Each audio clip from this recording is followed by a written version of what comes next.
every day is a challenge. It's something new. Just little things that people wouldn't even think about. It's not like I've got a leg cut off or I've got a big old scar. It's on the inside. You look at me, I look like any normal other person. But I'm not.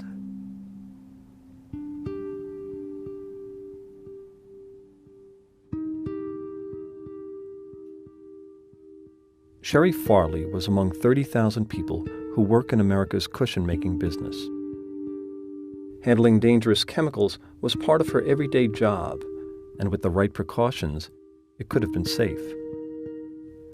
But stories like Sherry's illustrate what happens when a company fails to protect its workers from the kinds of toxic chemicals that are in countless American factories. Oddly enough, it all started when the federal government tried to improve safety for workers in the environment by restricting one type of chemical, only to end up popularizing something far worse. I do like to brag that I think we're still the world's furniture making capital. One of our finest furniture companies that's been here for quite a while is Royal Furniture Company in Conover, North Carolina. There is a lot of people out of work, and it is hard to find jobs unless it's furniture. I liked Royal. I liked working there. I was excited. I was very excited. I was very happy. I had a chance to make more than $9 an hour. Me and Allie, my little girl, we'd have some extra money, you know, go and do little things on the weekends or whatever. So I was very excited. Till I started getting sick. I'm gonna hold on your head, okay?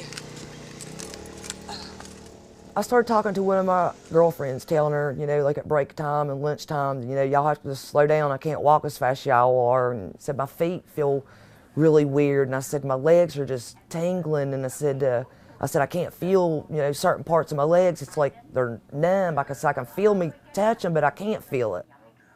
Sherry was telling me what was going on with her legs. And I said, Sherry, you have the same thing I got. I said, those symptoms are what I had when that stuff first hit me. For years, Sherry and Cassandra stood alongside a dozen or so other workers called gluers. Spray gun in hand, they glued together foam cushions that go into the sofas, chairs, and mattresses that we all use. From residential and commercial construction to cabinets, countertops, and flooring, industrial adhesives are impacting you virtually every minute of the day. Well, 1-bromopropane was introduced in commerce in the 1990s. It was supposed to be a green substitute for the freons, the chlorofluorocarbons that were being used for solvent purposes. Federal regulators and glue manufacturers promoted the chemical because it was safer for the ozone layer. It's known by two names, N-propyl bromide, or NPB, and 1-bromopropane, or 1BP. Soon after the introduction of these glues, concerns were raised about the chemical's toxicity. In 1999, OSHA's top health official, Adam Finkel, wrote a 12-page letter saying something needed to be done before, quote, the number of persons exposed grows from the hundreds to the tens of thousands or more. That's not a very good trade-off if you help the ozone hole, but you injure the workers that are handling this material on a day-to-day basis.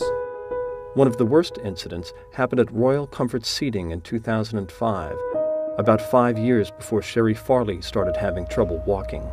It was a sad story from start to finish. The door opened, and these people came in. 3 had to be helped into the office. 1 could barely walk. The first thing you notice is the odor. You could smell that glue. It was in their clothes, it was on their breath. It took no great leap of genius to know what their problem was. At least 7 workers had fallen ill after exposure to the glue, many of them undocumented immigrants who were less likely to complain to authorities. I could not in all conscience go without reporting this. It was too bad a situation. One person would be too many. 7 was way too many. They had only been exposed to this new glue with the 1 BP in it for something like 2 to 4 weeks, depending on which worker you're talking about. So it was fairly short-term exposure, and yet that was enough to give them very marked neurologic and other abnormalities. Time and again, Royal was warned. Between 1996 and 2011, OSHA visited their plants at least 15 times. Starting in 2002, OSHA warned Royal that its ventilation in the glue line was inadequate. They told the company to provide respirators.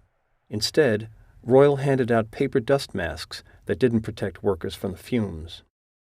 In 2005, the company that sold Royal its glue, Mid-South Adhesives, wrote a letter urging Royal to improve ventilation or to stop using their product. Royal responded, acknowledging that their workers' symptoms were associated with NPB exposure. They listed steps they had taken to comply with safety standards.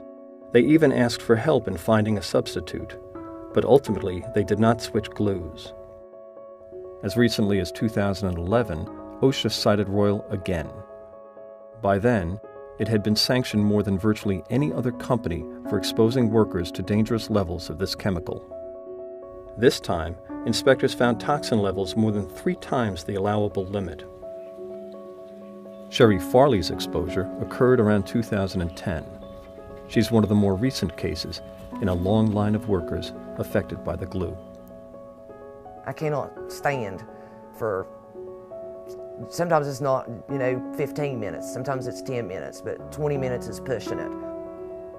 The pain's unbearable, I can't stand it. If it wasn't for Cassandra coming to me and telling me you're having the same symptoms as the other girls at Conover did in 2005, I would have never knew. If I'd have stayed in there much longer, it might have killed me, because it says right on the barrel, causes severe nerve damage and death. I want to stand up for all the people to get something done about it. Say what's happened if my daughter having Red go in there and start gluing, and me not around to say or do anything. If I say something now, it's going to take care of it.